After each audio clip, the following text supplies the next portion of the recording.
गांव से थोड़ा बाहर पीपल के घने पेड़ों से घिरी एक कोठी, जिसकी छत से गांव का तालाब दिखता था। कोठी के अंदर घुसते ही छाया की बचपन की यादें ताजा हो गईं। उस रात छाया ने अपने कमरे में ही खाना खाया और थकान की वजह से वो जल्दी सो गई। अगली सुबह उसे काका के साथ गांव के बाजार जाना था। रात के 2 बज रहे होंगे जब छाया की आंख अचानक खुली। उसकी चद्दर जमीन पर गिरी हुई थी। वो जैसे ही अपनी चद्दर उठाने झुकी, उसे अपने कमरे के बाहर से एक आवाज आई। उसने थोड़ा गौर से सुना तो उसे लगा कि शायद कोई उसे बुला रहा है। छाया, वो छाया, छाया। वो आवाज सुन के एक पल को उसका मन खुश हो गया, पर दूसरे ही पल उसके हाथ पैर ठंडे पड़ गए। वो आवाज तो उसकी माँ की थी, पर ये कैसे हो सकता था? छाया ने फिर से, इस बार बहुत ध्यान से उस आवाज को सुनने की कोशिश की और दरवाजे की तरफ गई, पर उसे कुछ सुनाई ही नहीं दिया। शायद वो अभी भी नींद में ही थी। उसने सोचा कि उसकी माँ की आवाज उसके सपनों में ही सुनाई दे सकती है। ये सोचकर छाया वापस सोने चली गई। अगली कुछ रातें बिल्कुल नॉर्मल थीं, पर किसी न किसी वजह से छाया उस कोठी में ढंग से सो नहीं पा रही थी। हर रात उसे उम्मीद रहती थी कि वो आवाज उसे फिर से सुनने को मिलेगी, भले ही सपनों में ही सही। एक ऐसी ही रात वो सो ही नहीं पा रही थी। कई बार करवटें बदलने के बाद हार मानकर वो अपने बिस्तर से उठ गई। उस रात उसे उस कमरे में एक अजीब सी घुटन हो रही थी और इसलिए उसने अपनी माँ का दुपट्टा ओढ़ा और वो खुली हवा के लिए कोठी की छत पर चली गई। छत पर एक खाट पे बैठकर छाया उस गांव के तालाब को देखने लगी। इतने अंधेरे में भी वो तालाब न जाने कैसे साफ दिख रहा था। दूर दूर तक कोई आवाज नहीं थी, बस रात का सन्नाटा। अचानक छत का एक लौता बल्ब बंद हो गया। पुराने घरों में ऐसा अक्सर होता था। छाया ने यही सोचकर अपने फोन की टॉर्च ऑन की। अचानक छत की सीढ़ियों के पास से फिर वही आवाज आई। छाया, बेटा छत पर ठंड लग जाएगी, नीचे आ जा। वो आवाज सुनते ही छाया का शरीर मानो वहीं जम गया। न जाने कहां से एक ठंडी हवा का झोंका आया और जो दुपट्टा उसने ओढ़ रखा था वो उसके कंधे से गिर गया, जैसे किसी ने उससे जोर से खींचा हो। मेरे पास आजा छाया, कब से बुला रही हूं। इस बार वो आवाज बहुत पास से आई थी, जैसे कोई उसके कान में फुसफुसा रहा हो। छाया तुरंत पीछे पलटी, पर वहां कोई नहीं था। तभी खाट की तरफ से एक आवाज आई। मैं तेरा इंतजार कर रही हूं छाया, जल्दी आ। जब छाया ने मुड़कर खाट की तरफ देखा तो उसे वहां एक औरत का काला साया नजर आया। छाया को लगा कि वो उसकी माँ है और वो साये की तरफ आगे बढ़ने लगी और तभी एकदम से किसी ने छाया का हाथ पकड़ा और उसे आगे बढ़ने से रोक दिया। वो और कोई नहीं बल्कि उसके काका थे। तब छाया रुकी और उसने नीचे देखा। अगर वो एक और कदम आगे बढ़ाती तो शायद वो छत से ही नीचे गिर जाती। वो काला साया जो छाया को दिख रहा था अब कहीं नहीं था। छाया ने अपने काका को अपने साथ हुआ पूरा किस्सा बताया और वो सुनने के बाद छाया के काका थोड़ा परेशान हो गए। उन्होंने छाया को कुछ ऐसा बताया जिसे सुनकर छाया के होश उड़ गए। उसके काका ने बताया कि शाम को वो गांव इसलिए सुनसान हो जाता है क्योंकि वहां से लोग गायब हो रहे हैं। गांव के पंडित जी के मुताबिक गांव पर एक निशी डाक का साया पड़ चुका है।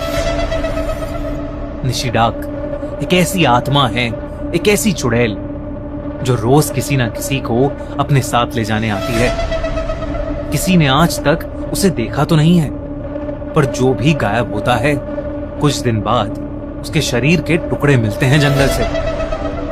पहले तो सबको लगा कि ये किसी जानवर का काम है, पर गांव के लोग रात में अजीब अजीब आवाजें सुनने लगे, मानो उनका कोई जानने वाला, उनका कोई करीबी उन्हें पुकार रहा हो। और जो पलट के उस आवाज के पास चला जाता है तो वो फिर कभी जिंदा नहीं मिलता। उसके काका ने उसे चेतावनी दी कि आगे से उसे कोई भी आवाज सुनाई दे तो वो उसकी तरफ ना जाए, भले ही वो उसके माँ बाप की आवाज क्यों ना हो। छाया की दादी उसे बचपन में सुलाते वक्त बोलती थी कि अगर रात में कोई आवाज लगाए तो जाना नहीं, निशी डाक आएगी और उठाकर ले जाएगी।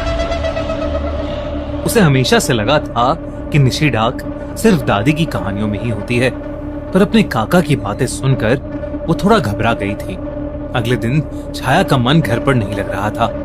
उसे एक अजीब सी बेचैनी हो रही थी। काका ने उसका मन बहलाने की बहुत कोशिश की, पर कोई असर नहीं हुआ। दोपहर के खाने के बाद छाया ने सोचा कि वो तालाब का एक चक्कर लगाएगी। वो जानती थी कि अगर उसने काका को बताया तो वो उसे शायद बाहर नहीं जाने देंगे, इसलिए बिना किसी को कुछ बताए वो घर से निकलकर तालाब की ओर चली गई। जब वो वहां पहुंची तो कुछ औरतें तालाब के कोने में कपड़े धो रही थीं। छाया तालाब के दूसरी तरफ जाकर बैठ गई। उसने सोचा कि वो कुछ देर गाने सुनेगी और फिर उसके बाद घर चली जाएगी, ताकि काका परेशान ना हो जाए। उसने अपने ईयरफोन्स कान में लगाए और गाने सुनने लगी।